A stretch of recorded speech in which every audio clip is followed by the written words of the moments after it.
Louange au Créateur de l'univers, salutations de paix, de vie, de force et de santé à tous. On a souvent dit que la Bible, ses récits, son message et ses histoires provenaient à l'origine du peuple originel, descendant de l'homme originel ou Muntu originel, et que les Occidentaux n'ont fait que s'approprier tout cela pour venir plus tard nous évangéliser dès lors que nous étions tombés dans l'âge de l'ignorance. Donc du coup, aujourd'hui, on se retrouve avec une Bible qui nous parle d'un Christ qui aurait vécu au temps de l'Empire romain, il y a de cela environ 2000 ans, alors qu'en réalité cela est faux.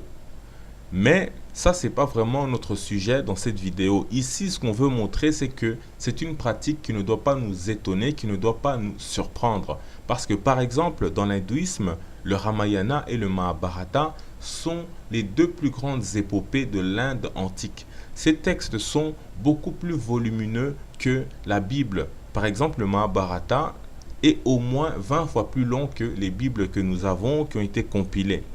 Eh bien, figurez-vous que ces récits pourtant originaires de l'Inde ont au fil du temps commencé à gagner l'Asie orientale au point que le Ramayana est devenu en Asie du Sud-Est, c'est-à-dire les pays comme la Thaïlande, le Cambodge, le Vietnam, etc. Eh bien, c'est devenu l'équivalent de la Bible dans le monde chrétien ou bien du Coran dans le monde musulman. Et ce sans parler du bouddhisme qui lui aussi est originaire de l'Inde ou tout du moins de la région de l'Inde. Donc le Bouddha était un Indien, en plus un Indien noir. Mais si vous regardez les Bouddhas qui sont faits récemment dans les pays asiatiques, comme le Japon, le Cambodge, le Vietnam, la Birmanie, etc., eh bien dans ces différents pays, on constate que désormais le Bouddha a l'air d'un Asiatique aux yeux bridés, un peu comme la majorité de ceux que nous voyons de nos jours. Donc il n'est pas étonnant qu'un peuple se représente ses saints ou ses grands personnages à son image. Et comme on l'a dit, le Ramayana est très populaire en Asie du Sud-Est au point que, par exemple, en Thaïlande, tous les rois se font appeler Rama. Et dernièrement, le roi Rama IX est décédé et c'est son fils Rama X, donc qui devrait normalement le succéder à la fin de cette année. Et entre parenthèses, on rappelle que Rama est en quelque sorte un équivalent du Christ dans l'hindouisme puisque il est le septième avatar de Vishnu qui est venu sur la terre pour sauver l'humanité. Donc Rama et Vishnu ne font qu'un, tout comme ils ne font qu'un avec Krishna, qui lui est le huitième avatar de Vishnu. Et il se trouve que Rama veut dire noir et Krishna aussi veut dire noir. Et d'ailleurs, si vous regardez dans l'hindouisme, il y a une sorte de trinité composée de Brahma, Shiva et Vishnu. Et si vous regardez dans leurs épithètes, leurs qualificatifs ou bien leurs surnoms, eh bien on constate que il y a encore un rapport avec la noirceur. Par exemple, le Vishnu, dont on a dit que déjà il est Rama et Krishna qui veulent dire noir, eh bien lui-même on l'appelle la grande obscurité. Shiva, on l'appelle Mahakala qui veut dire le grand noir. Mais bon, on en reparlera peut-être si Dieu veut. Pour revenir en fait au Ramayana, il faut savoir que ça veut dire le parcours de Rama. Et si on va dans Wikipédia, voici ce qu'on nous dit sur le rapport entre le Ramayana et les rois de Thaïlande. On nous dit, à propos de Rama Ier, donc qui est le fondateur de la dynastie qui règne actuellement sur la Thaïlande, la littérature étant sa passion, il adapte à la culture thaï l'épopée du Ramayana sous le nom de Ramakien. Et si on va dans Ramakien, sur Wikipédia, on nous dit le Ramakien, entre parenthèses en thaï, gloire de Rama, est l'épopée nationale thaïlandaise. L'épopée nationale thaïlandaise, c'est une variante de l'épopée indienne du Ramayana qui en conserve la trame narrative générale. Donc l'histoire, le récit est conservé, mais transpose l'histoire dans un contexte géographique et culturel thaïlandais, mais transpose l'histoire dans un contexte géographique et culturel thaïlandais. Et on nous dit même que des représentations peintes du Ramakien se trouvent dans le Wat Phra-Kew, entre parenthèses, le temple du Bouddha d'émeraude, le plus important temple bouddhique de Thaïlande dans le centre culturel de Bangkok, donc la capitale. Ainsi, on nous dit bien que le Ramakien transpose ou bien transfère l'histoire du Ramayana, qui est un récit indien qui se passe en Inde, dans un contexte géographique et culturel thaïlandais. Donc désormais, cette histoire se passe en Thaïlande. Et c'est exactement ce que l'on vous dit à propos de la Bible, notamment concernant les évangiles dont on a transposé ou transféré le contexte de l'Afrique vers l'Empire romain. Le Ramakien date du XVIIIe siècle, c'est-à-dire d'il y a à peine environ 300 ans. Et on s'étonne qu'il y a 2000 ans, les Grecs et les Romains ont voulu faire pareil avec le récit biblique. Maintenant, regardez ces images de ce magnifique temple en plein Bangkok, donc la capitale de la Thaïlande. On y trouve des références au Ramakien, donc ce qui en fait un lieu saint, un peu comme la Kaaba pour les musulmans à la Mecque, ou bien le mur des lamentations pour les juifs actuels en Israël. Mais ce que peu de gens comprennent, c'est que cela ne veut pas forcément dire que c'est en rapport avec le temple de Jérusalem originel ou même avec la ville originelle de Jérusalem. Pour cela, pour bien comprendre tout ça, on va voir quelques propos qui ont été tenus par les anciens Grecs à propos de ce genre de pratique. Mais déjà, vous devez bien comprendre que, à l'époque notamment de Diodore de Sicile, dont on va lire les extraits chez les anciens Romains, ou bien de Hérodote chez les anciens Grecs, le christianisme n'était pas encore la religion d'État. C'est très important car le christianisme est devenu la religion de l'Empire romain que le 8 novembre de l'an 392 après JC ou après l'ère chrétienne, alors que par exemple Diodore de Sicile est né vers 90 avant l'ère chrétienne, ou Hérodote, lui, c'est plus de 400 ans avant l'ère chrétienne. Donc ça veut dire que entre la conversion de l'Empire romain au christianisme et la naissance de Diodore de Sicile, il y a environ 500 ans d'écart. Tandis qu'avec Hérodote, c'est presque 1000 ans de différence. Donc pour eux, le christianisme et le judaïsme n'avaient pas encore cette importance que ces religions vont avoir des siècles plus tard. Et d'ailleurs, le christianisme actuel n'existait même pas encore, selon les dates que l'on nous dit actuellement. C'est pourquoi ils parlent très peu, donc ces historiens de l'Antiquité, ils parlent très peu du judaïsme. Ils étaient encore dans le paganisme ou les religions antiques, donc pour eux, il n'y avait pas encore ce grand intérêt à s'approprier le judaïsme et plus tard le christianisme en les transposant ou en les transférant dans un contexte géographique gréco-romain.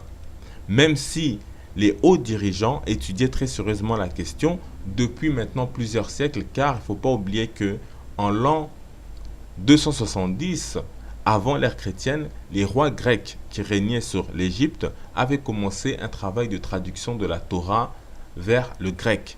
Donc ce qui a abouti à la Bible qu'on appelle la Septante. Mais il faut savoir qu'avant la domination grecque sur le Moyen-Orient, il y a eu la domination des Perses. Avant les Perses, c'était les Babyloniens, et avant les Babyloniens, il y a eu les Assyriens.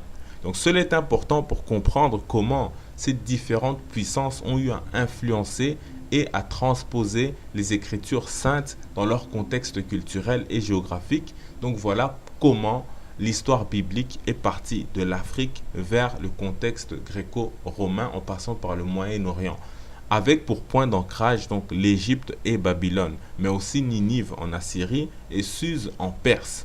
Par exemple, si vous regardez le livre de Esther dans la Bible, il se passe dans l'Empire perse et les personnages portent comme par hasard les noms des divinités perses qui étaient parfois d'abord des divinités assyriennes ou babyloniennes. Esther elle-même porte le nom de la divinité babylonienne du nom de Ishtar, connue aussi chez les Cananéens sous le nom de Astarté. L'oncle de Esther s'appelle Mardoché ou Mordecai. En fait, il fait référence à la divinité suprême des Babyloniens qui est appelée Marduk. Et le roi perse lui-même porte le nom de Assuérus, donc la divinité suprême des Assyriens. Et ces trois personnages sont les héros du livre de Esther, tandis que le méchant et le perdant de l'histoire, c'est Aman, qui porte le nom de la divinité suprême de l'Égypte, à savoir Amon. Et on rappelle que l'empire assyrien dominait sur Babylone et la Perse, puis c'est Babylone qui a pris le dessus, et enfin ce sont les Perses qui ont dominé cet empire, et ils ont tous longtemps cherché à dominer l'Égypte. Et c'est donc à l'époque du roi Cambis, roi perse, qu'ils vont y parvenir. Et selon l'écrivain Roger Sabat, le livre de Esther était un peu pour les Juifs une façon de flatter ou de chercher à plaire leur dominateur perse en humiliant leur rival de toujours, à savoir l'Égypte. C'est donc la victoire des divinités que sont Ishtar, Assuérus et Marduk face à la divinité égyptienne Amon. Mais on en reparlera peut-être une autre fois, si Dieu veut. Donc, vous devez comprendre que les religions, les textes et concepts sacrés de ces civilisations provenaient à l'origine du cœur de l'Afrique et se sont répandus d'abord en Égypte et à Sumer, puis au-delà. Et chacun l'a adapté et réaménagé selon ses intérêts. Mais lorsque l'on s'intéresse à tout cela de plus près, notamment dans la symbolique, on comprend que toutes ces religions sont communes à la base et à l'origine. Mais ça, ce n'est pas vraiment notre sujet, on en reparlera si Dieu veut. Mais c'était tout de même important de faire ce rappel car on comprend mieux comment les Gréco-Romains, dont les Juifs qui vivaient dans leur empire, ont façonné le contexte des écritures bibliques que nous avons aujourd'hui. Et on reparlera aussi, si Dieu le veut, du rôle joué par l'actuelle Éthiopie et la Nubie, qui sont tous deux fortement rattachés à l'Égypte.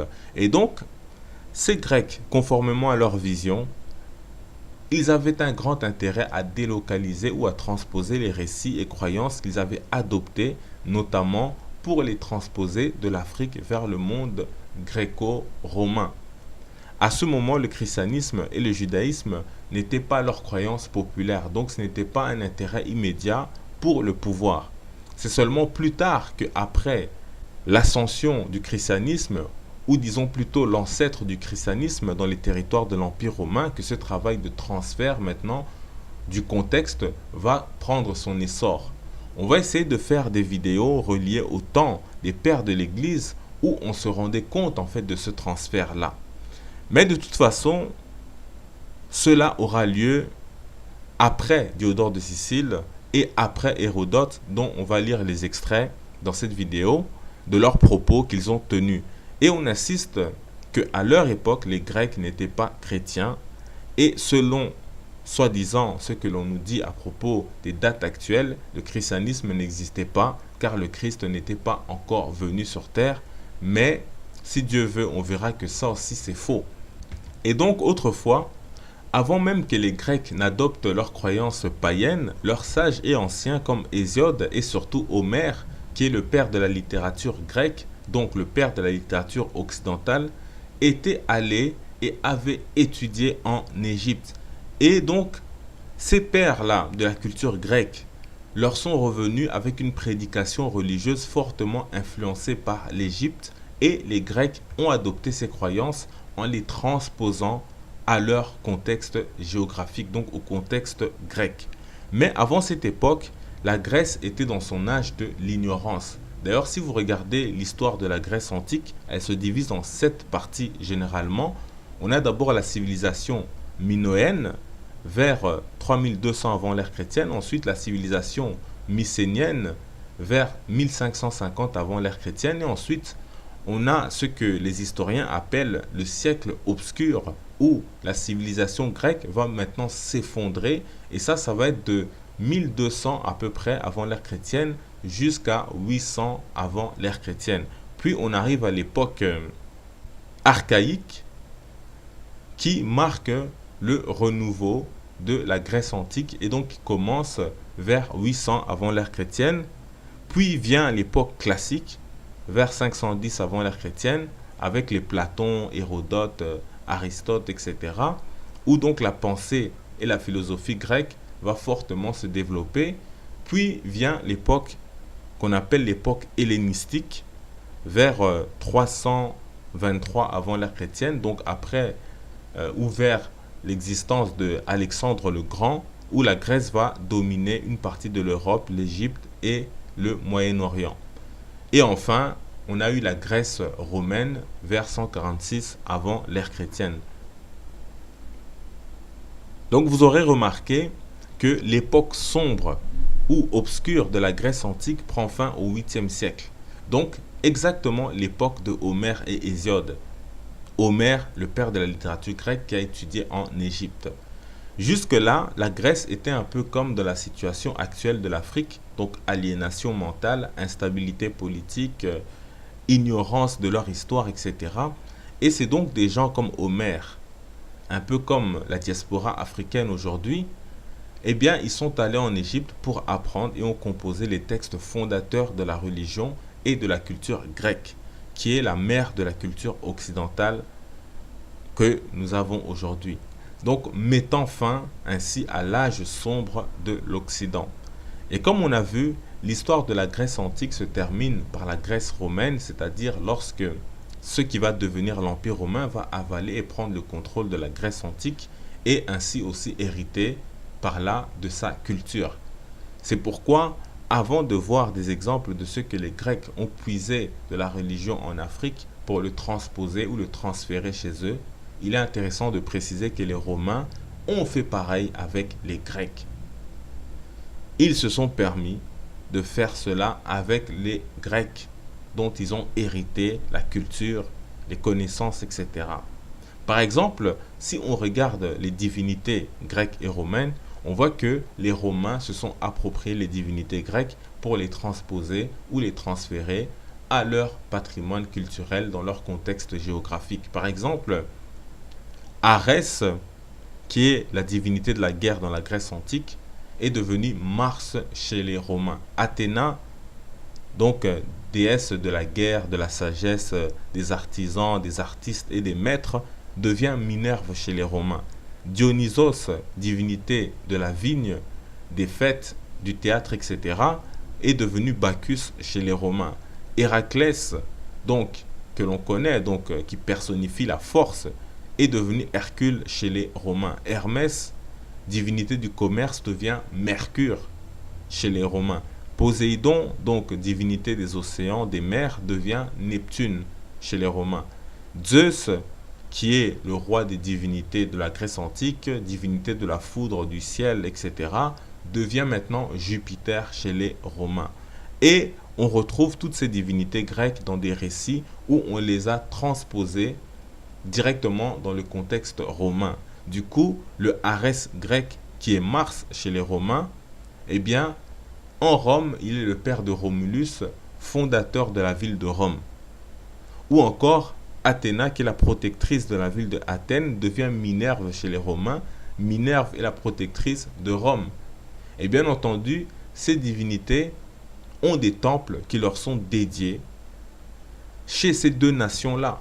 Pourtant, un Grec qui n'est pas de la ville de Athènes, mais qui veut se rendre dans cette ville pour aller au temple de Athéna, eh bien, il ne va pas se rendre au temple dédié à Minerve chez les Romains. C'est pour dire à quel point chacun donc tenait à s'approprier l'identité de leur divinité. Et eux aussi avaient des temples, comme vous avez des temples, le mur de lamentation, etc. Ça ne veut pas dire qu'on parle du contexte originel. Vous pouvez voir par exemple ces représentations de statues de ces divinités.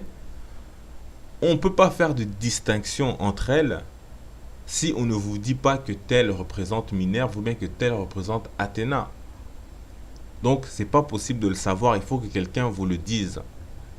Et ici, vous avez une longue liste sur Wikipédia qui vous montre les correspondances de ces divinités chez les Grecs et chez les Romains. Ainsi, ceci étant dit, on peut maintenant voir des citations, des paroles d'anciens Grecs à ce sujet vis-à-vis de l'Afrique. Pour cela, on va commencer par Diodore de Sicile, dont on a déjà beaucoup parlé et qui est l'un des plus grands historiens de l'Antiquité gréco-romaine. Il a vécu il y a plus de 2000 ans. Et souvenez-vous que c'est lui qui avait dit la chose suivante. On soutient que les Éthiopiens sont les premiers de tous les hommes et que les preuves en sont évidentes. Point. Donc ça, c'est Diodore de Sicile dans son livre 3 au chapitre 2. On a vu, on sait que en disant Éthiopiens, il parle des Africains subsahariens. Et plus loin, il dit, on prétend aussi que les Éthiopiens ont les premiers enseigné aux hommes à vénérer les dieux, à leur offrir des sacrifices, à faire des pompes, des solennités sacrées et d'autres cérémonies par lesquelles les hommes pratiquent le culte divin. Aussi sont-ils partout célèbres pour leur piété et leurs sacrifices paraissent être les plus agréables à la divinité. Point. Donc ça, c'est Diodore de Sicile dans son livre 3 au chapitre 2. Donc, il affirme que ce sont les Africains subsahariens qui ont enseigné aux hommes le culte divin. Ensuite, il rapporte un fait qui est très important et qui est très connu, mais qui passe parfois inaperçu dans son sens profond, à savoir que l'Égypte est considérée comme un cadeau du fleuve Nil, en disant que les Éthiopiens disent la chose suivante. Il dit, et ils ajoutent, donc ils les Éthiopiens, que ce pays n'était au commencement, ce pays c'est l'Égypte, au commencement du monde qu'une mer, au commencement du monde qu'une mer, mais qu'ensuite le Nil, charriant dans ses crues le limon emporté de l'Éthiopie, a peu à peu formé des atterrissements. Donc le limon emporté de l'Éthiopie a peu à peu formé des atterrissements, s'appuyant sur ce qui se passe aux embouchures du Nil. Il démontre clairement que toute l'Égypte est l'ouvrage de ce fleuve. Point. Donc Diodore de Sicile, livre 3 au chapitre 3. Mais juste avant, le même Diodore de Sicile a dit ceci. Les Éthiopiens disent que les Égyptiens descendent d'une de leurs colonies.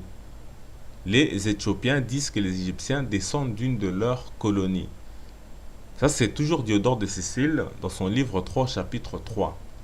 Et tout ceci est très important, car après avoir dit que les Égyptiens sont une colonie éthiopienne, il ajoute que les terres d'Éthiopie ont été transportées et déversées le long du Nil, et cela a formé l'Égypte, dont la partie nord appelée Delta, en effet, était une mer à l'origine, et c'est le fleuve Nil qui a apporté des terres fertiles et habitables.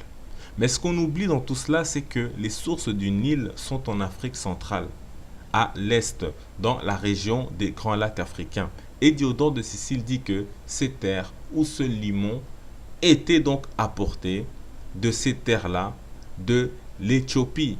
Donc, lorsque Diodore de Sicile parle d'Éthiopiens, il fait référence aux Africains, notamment de la région des Grands Lacs, et qui sont ainsi donc les premiers hommes à avoir enseigné la religion, à avoir enseigné le culte divin. Donc ça venait de chez eux. Donc tout est parti du centre et du sud de l'Afrique, et puis ensuite c'est remonté vers l'Égypte pour ensuite se répandre au-delà de l'Égypte, comme au Moyen-Orient, en Grèce, etc. Et chacun a mêlé la religion à son contexte géographique, culturel et spirituel. C'est pourquoi, dans son livre 1, Diodore de Sicile nous dit « La plupart des anciens mœurs de l'Égypte n'ont pas été respectées seulement des indigènes. Elles ont été aussi pour les Grecs un grand sujet d'admiration. Ainsi, les plus instruits de ces derniers, les plus instruits des Grecs, ont ambitionné de visiter l'Égypte pour y étudier les lois et les usages les plus remarquables. Bien que ce pays fût autrefois inaccessible aux étrangers, on cite cependant parmi les anciens comme ayant voyagé en Égypte Orphée et le poète Homère, et parmi d'autres plus récents Pythagore de Samos et Solon le législateur. Point. Donc Diodore de Sicile, livre 1 au chapitre 69. Ce qui nous intéresse ici, c'est le nom de Homère, qui est le père de la littérature grecque et de la littérature occidentale. Il est le premier donc à avoir écrit un livre qui nous soit parvenu depuis l'Antiquité, donc de la Grèce.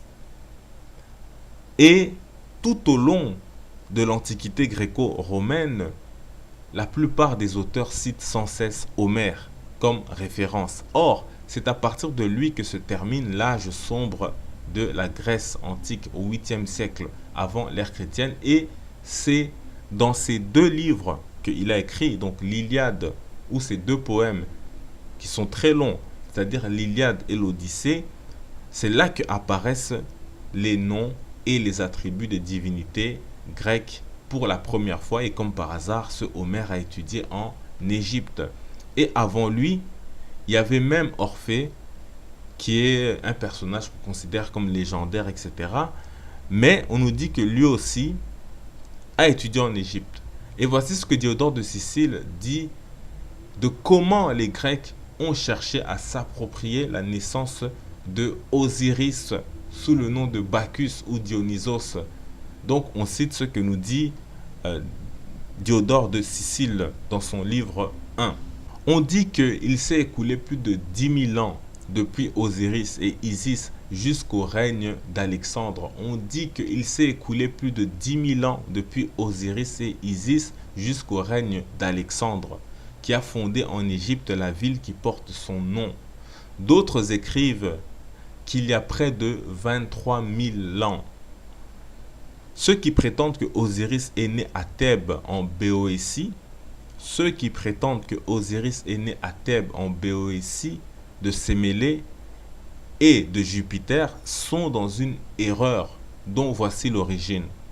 Orphée voyageant en Égypte fut initié au mystère de Bacchus. Et comme il était, Bacchus ici c'est Osiris, et comme il était aimé et honoré des Cadméens, fondateurs de Thèbes en Boétie, ils avaient pour leur complaire transporté dans leur pays la naissance de ce Dieu. Est-ce que vous entendez bien? Ils avaient pour leur complaire transporté dans leur pays la naissance de ce Dieu.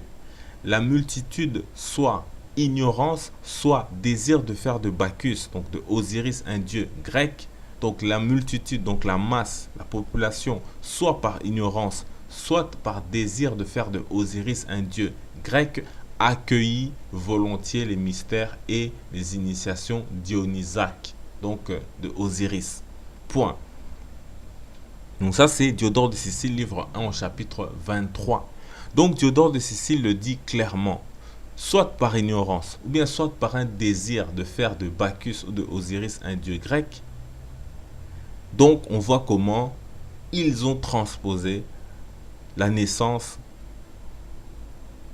en Égypte d'Osiris vers la Grèce.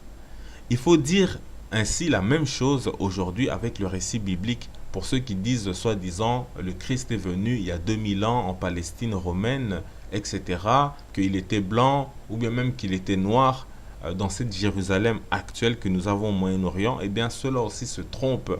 Ils sont comme la multitude ou la masse des personnes dont parle Diodore de Sicile ici.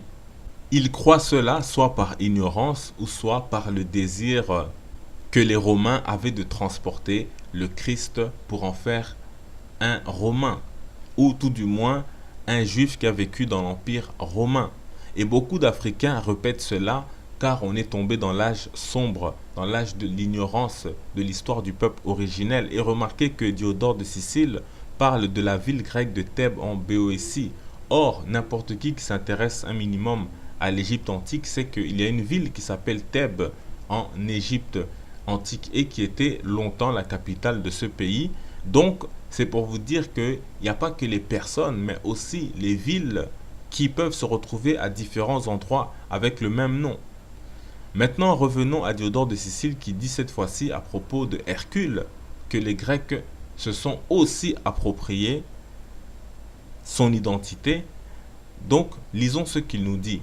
Hercule, qui confiant en sa force, avait parcouru une grande partie de la terre et élevé une colonne aux frontières de la Libye, était aussi d'origine égyptienne. Les Grecs eux-mêmes en fournissent les preuves. En effet, d'après la croyance générale, Hercule avait aidé les dieux de l'Olympe dans la guerre contre les géants. Or, l'existence des géants ne coïncide nullement avec l'époque de la naissance d'Hercule, laquelle est fixée par les Grecs à une génération d'hommes antérieurs à la guerre de Troie. Mais elle remonte plus tôt, comme l'affirment les Égyptiens, à l'origine même des hommes, et à partir de cette époque, ils comptent plus de 10 000 ans, tandis qu'ils n'en comptent pas 1200 depuis la guerre de Troie. De même aussi, la masse et la peau de lion ne peuvent convenir qu'à l'antique Hercule, car les armes n'étant pas encore inventées, les hommes n'avaient que des bâtons pour se défendre et des peaux d'animaux pour armure. Point. Diodore de Sicile, livre 1, chapitre 24. Donc vous voyez, il dit que le Hercule des Égyptiens est beaucoup plus ancien que celui des Grecs, qui datait d'à peine 1200 ans avant Diodore de Sicile, tandis que celui de l'Égypte était beaucoup plus ancien. Et il ajoute aussi que la tenue de Hercule en peau de lion ou plutôt de léopard et sa massue correspond mieux au Hercule africain que au Hercule grec. Par contre, il donne une explication qui est peu convaincante car il dit que les armures n'existaient pas, donc on mettait des peaux d'animaux. Pourtant, on a plein d'images de ce Hercule grec en train de combattre des hommes en armure. Il a lui-même parfois d'autres armes que la massue, comme des arcs à flèches, des lances, etc. Parce que les Grecs ont gardé cette image-là de Hercule avec la peau de léopard. Et donc, Diodore de Sicile essaie de donner ici une explication rationnelle selon lui. En vérité, on sait que la tenue de peau de léopard est le symbole de la puissance, car dans le mythe, Hercule tue un lion à main nue, un peu comme Samson dans la Bible, et on a vu que la peau de léopard en Afrique a toujours symbolisé la force et le pouvoir. On a plein d'images de pharaons et autres rois, ainsi que des grands prêtres, etc., avec la peau de léopard, alors qu'à cette époque-là, il y avait déjà des armures. Par contre, on sait que on ne retrouve pas d'animaux féroces comme le lion ou le léopard en Grèce. Et en fin de compte, c'est un peu ce qu'a voulu nous dire Diodore de Sicile en disant ceci. Les Égyptiens citent encore à l'appui de leur opinion une tradition depuis longtemps répandue chez les Grecs, suivant laquelle Hercule purifia la terre des monstres qui la ravageaient. Or, ceci ne peut se rapporter à une époque aussi rapprochée de la guerre de Troie, puisque la plupart des pays étaient déjà civilisés et se distinguaient par l'agriculture, le nombre des villes et de leurs habitations. Ces travaux d'Hercule qui amenaient la civilisation doivent donc être placés dans des temps bien plus reculés où les hommes étaient encore infestés par un grand nombre d'animaux sauvages, particulièrement en Égypte, dont la haute région est encore aujourd'hui inculte et peuplée de bêtes féroces. Particulièrement en Égypte, dont la haute région est encore aujourd'hui inculte et peuplée de bêtes féroces. Donc la haute région de l'Égypte, donc c'est le sud de l'Égypte. Donc c'est là où on s'approche, on rentre dans l'Afrique subsaharienne avec les lions, les rhinocéros, avec les léopards, etc. C'est ainsi que il poursuit donc. Dévoué à sa patrie, Hercule nettoya la terre de ses animaux, livra le sol aux cultivateurs et obtint les honneurs divins. Point. Donc Diodore de Sicile, livre 1, chapitre 24. Donc cet homme qui a vécu il y a 2000 ans, Diodore de Sicile, s'il a pu faire cette réflexion-là en analysant les récits des Grecs et en ayant connaissance des récits de l'Égypte, il faut donc aussi être attentif à ce genre de détails lorsque l'on lit la Bible, car c'est là qu'on voit les petites faiblesses de ceux qui ont repris ces récits pour les transposer ou pour les transférer à leur contexte géographique et culturel. Donc, quand Samson ou David rencontrent un lion, c'est qu'il se trouve sur une terre où il y a beaucoup de lions. Donc, il faut faire ce genre de réflexion-là. Quelqu'un l'a fait il y a 2000 ans et aujourd'hui, on devrait se priver de ce raisonnement. Donc ça, c'est déjà quelque chose dont il faut méditer profondément. Voyons ce que nous dit Hérodote maintenant, qui est le premier historien grec, c'est-à-dire près de 500 ans avant Diodore de Sicile. Il dit dans son livre 2, et aussi avant l'ère chrétienne, donc il nous dit dans son livre 2, « Cet Hercule est à ce qu'on m'a assuré un des 12 dieux. Quant à l'autre Hercule, si connu des Grecs, quant à l'autre Hercule, si connu des Grecs, je n'en ai jamais pu rien n'apprendre d'aucun endroit de l'Égypte. Entre autres preuves que je pourrais apporter que les Égyptiens n'ont point emprunté des Grecs le nom de Hercule, mais que ce sont les Grecs qui l'ont pris d'eux. Hercule est un dieu très ancien chez les Égyptiens, etc. » Donc c'est Hérodote, livre 2, chapitre 43. Au chapitre suivant maintenant, il dit avoir vu un temple d'Hercule en Phénicie, donc proche de l'Égypte, qui avait plus de 3000 ans. Et ensuite, il a aussi parlé d'un autre temple dont il dit « Je fis même un voyage à Tassos où je trouvai un temple de ce dieu qui avait été construit par ces Phéniciens, lesquels, courant les mers pour chercher Europe, fondèrent une colonie dans cette île. 5 générations avant qu'Hercule, fils d'Amphitryon, naquit en Grèce. 5 générations avant que Hercule, fils d'Amphitryon, naquit en Grèce. Ces recherches prouvent clairement qu'Hercule est un dieu ancien. On s'arrête là. Donc Hérodote, livre 2, chapitre 44. Donc Hérodote nous dit bien que Hercule est beaucoup plus ancien que ce qu'on raconte chez les Grecs. Et c'est ce qu'on vous dit aussi à propos des récits bibliques. Mais on en reparlera si Dieu veut. Revenons maintenant à Diodore de Sicile qui ajoute encore: Persée est aussi né en Égypte selon la tradition et les Grecs transfèrent à Argos. Les Grecs transfèrent à Argos la naissance de Isis lorsqu'ils racontent dans leur mythologie que Io fut métamorphosé en vache. Point. Donc ça c'est Diodore de Sicile dans son livre 1 au chapitre 24. Ici on nous dit que Persée et Isis aussi ont été transférés de leur lieu de naissance en Afrique vers la Grèce. Donc c'était une pratique qui était généralisée et tous ceux comme Diodore de Sicile qui ont fait des recherches à ce sujet ont vite compris et en sont arrivés à ces conclusions-là. C'est pourquoi il y a 2500 ans, Hérodote a dit: je n'attribuerai point en effet au hasard la ressemblance qu'on voit entre les cérémonies religieuses des Égyptiens et celles que les Grecs ont adoptées. Si cette ressemblance n'avait pas d'autre cause, ces cérémonies ne se trouveraient pas si éloignées des mœurs et des usages des Grecs. Et d'ailleurs, elles n'auraient pas été nouvellement introduites. Point. Donc Hérodote, livre 2, chapitre 49. Ici, il nous dit que ces croyances sont nouvelles chez les Grecs et que elles ne correspondent pas aux mœurs ou au caractère des Grecs anciens. C'est un peu comme la Bible d'ailleurs, comme Simon Kimbangu disait: continuez de lire la Bible et comparer les principes moraux de ce livre avec le comportement de ceux des Européens qui l'ont apporté, car le voleur doit être saisi avec l'objet qu'il a volé. Donc ce n'est pas leur livre à l'origine. Ils se le sont appropriés pour des intérêts, pour des raisons précises.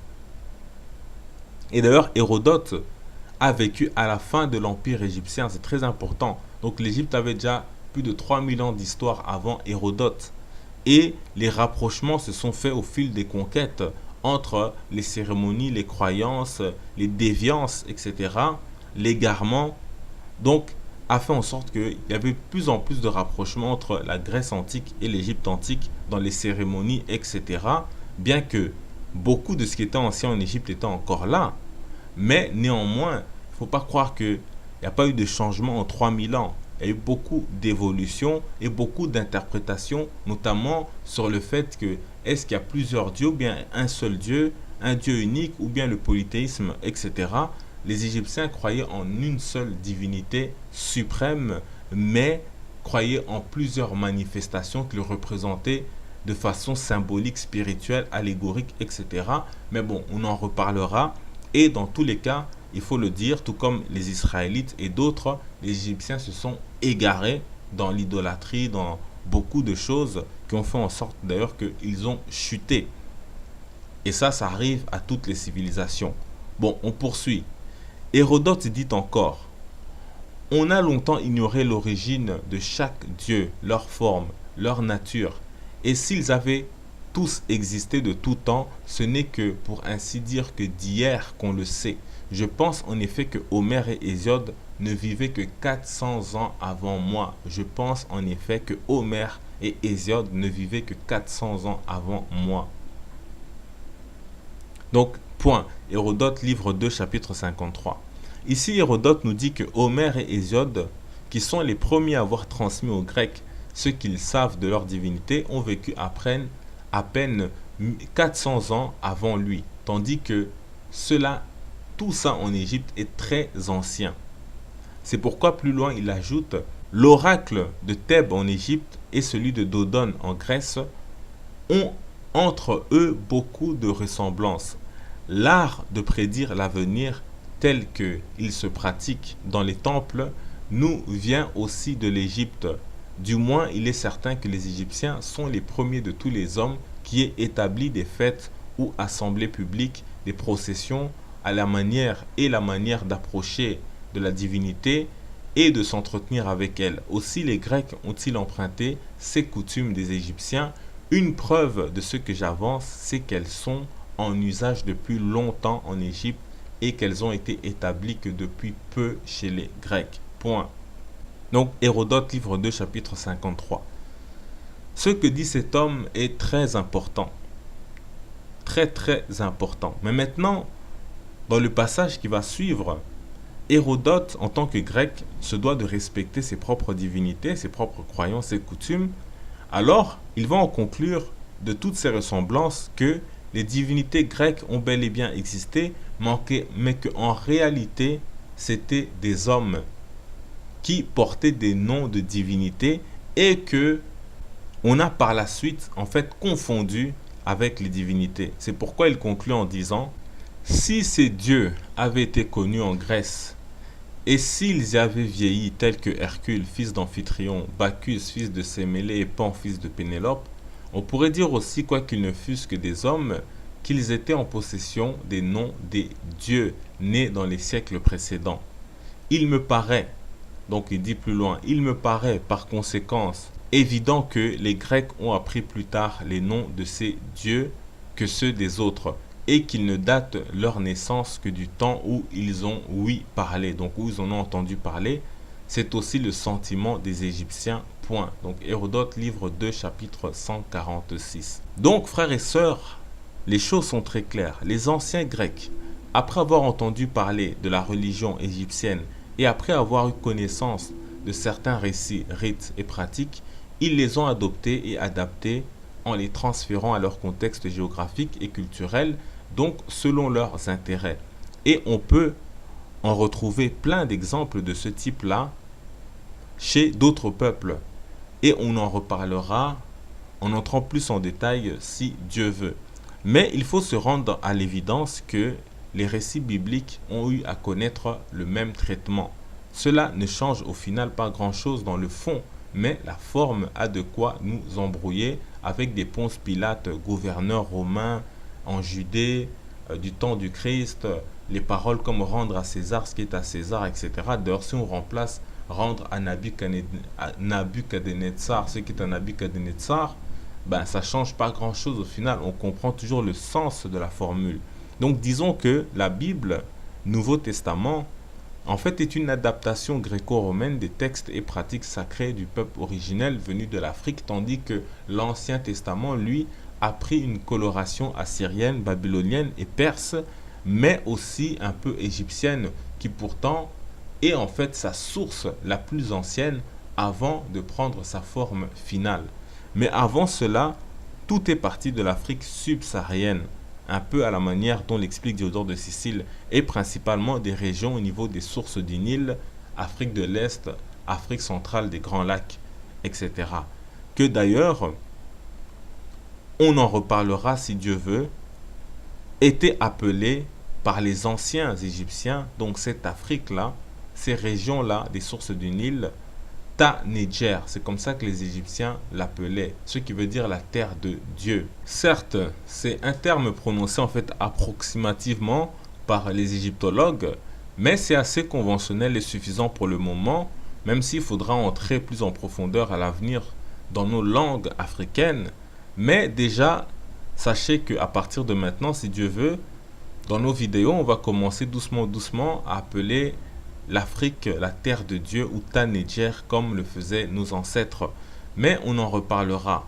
Pour revenir à notre sujet et conclure, on dira que les adaptations, bien réadaptations, ne sont pas toujours mauvaises. Parfois même sont très importants et profitables. C'est le cas notamment de la Bible, qui nous transmet un corpus dans toutes les langues, accessible à tous, et qui nous enseigne beaucoup sur l'héritage spirituel que nous ont légué nos anciens, avec tous ces récits tant historiques que symboliques et prophétiques.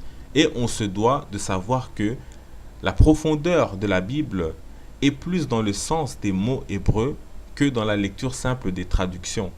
C'est là où on comprend mieux de quoi on parle et le lien avec la tradition spirituelle divine africaine originelle. Et là encore, on nous a facilité la tâche, notamment avec les Bibles Strong, qui classent les mots avec leur définition. Donc, on comprend plus, on comprend beaucoup mieux le sens profond des mots qui avaient été utilisés en hébreu. C'est donc un travail qui n'a pas été réalisé, par exemple, de manière aussi uniforme et précise pour les Médou-Néder ou hiéroglyphes égyptiens, quoique beaucoup a été fait par les égyptologues, mais il faut dire que les égyptologues ont travaillé à une époque qui méprisait la spiritualité, ou même l'égyptologie a été créée à l'époque des Lumières, etc., des Napoléons, et après eux des francs-maçons, etc. La religion était méprisée.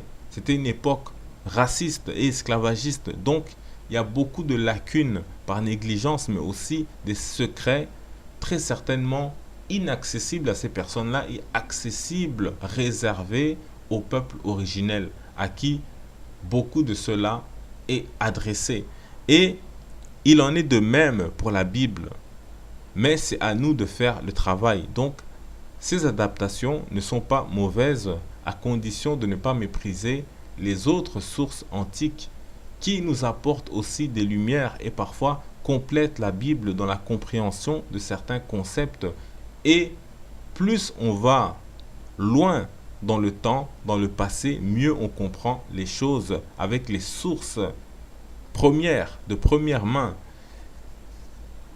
Donc on comprend mieux les choses, y compris en ce qui concerne la Bible que nous lisons.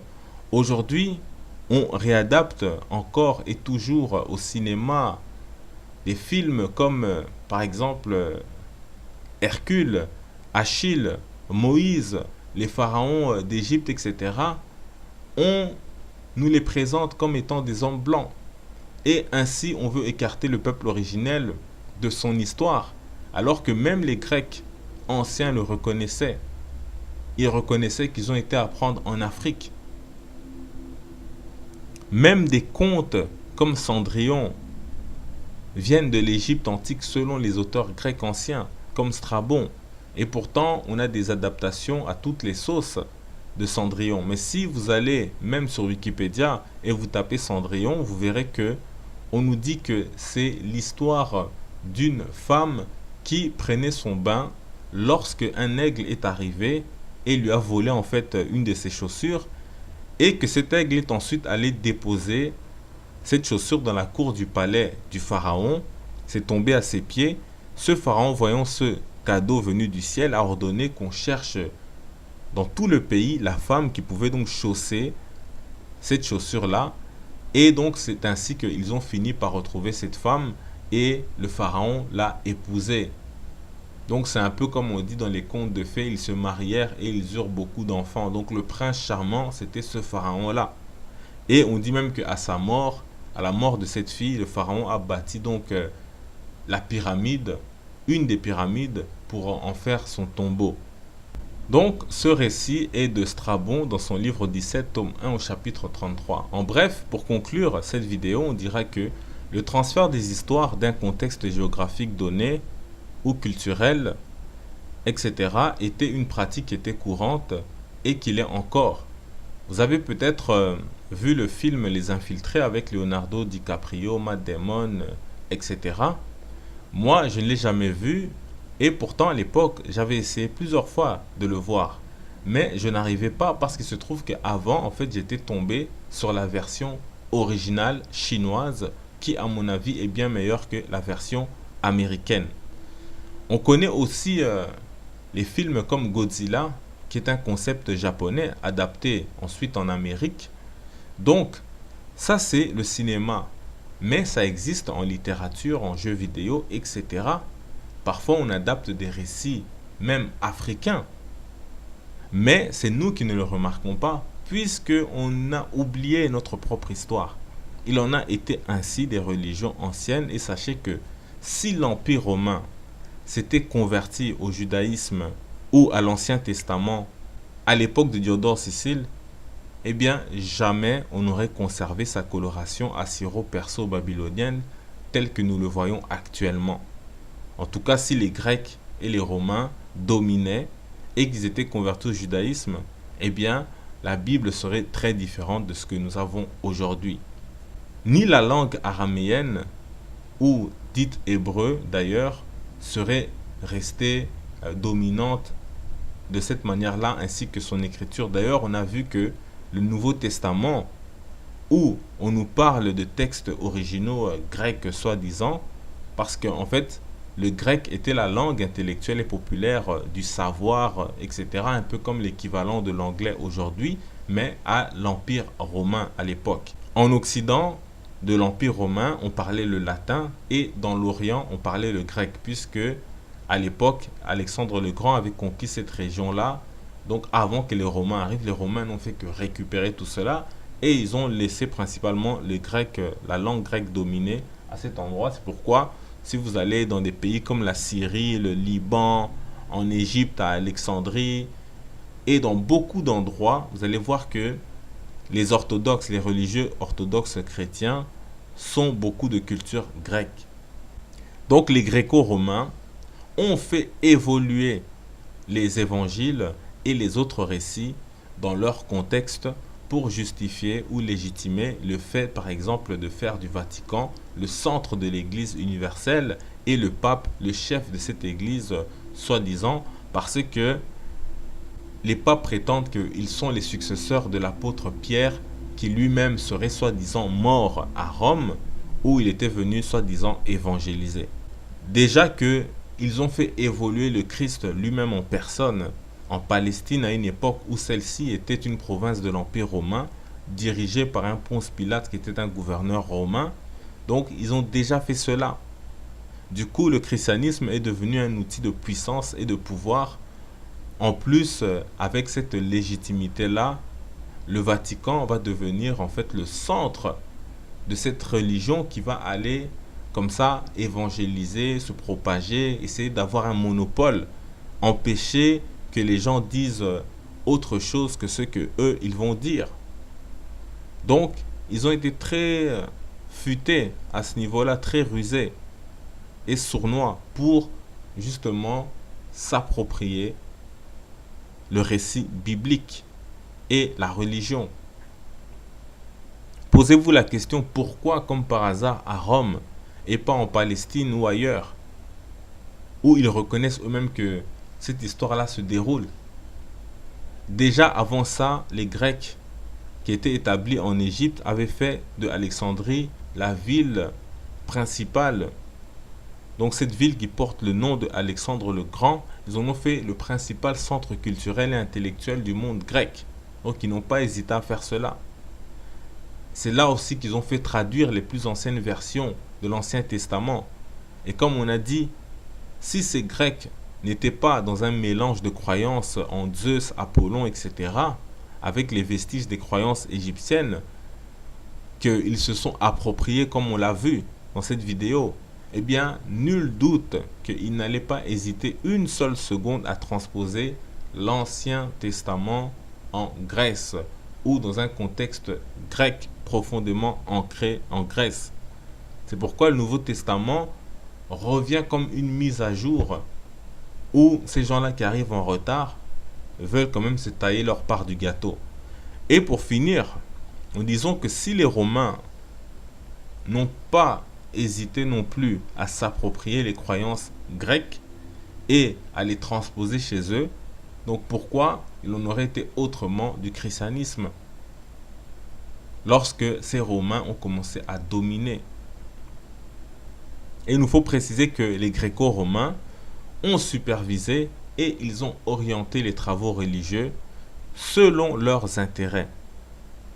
Mais il faut dire que c'était des prêtres, des docteurs de la religion qui étaient noirs. C'est eux qui ont produit les Bibles actuelles, en tout cas pour la majorité, mais ils l'ont fait pour le compte des Gréco-Romains. Mais ils ont conservé tous les éléments initiatiques qui permettent au peuple originel de toujours s'y retrouver lorsque ce peuple-là va se réveiller et va retrouver sa liberté, notamment dans les termes hébreux et même dans les mots grecs qui ont été utilisés, les récits symboliques, les prophéties, etc. Mais on reparlera de tout ça si Dieu le veut. Paix, vie, force et santé en salutations.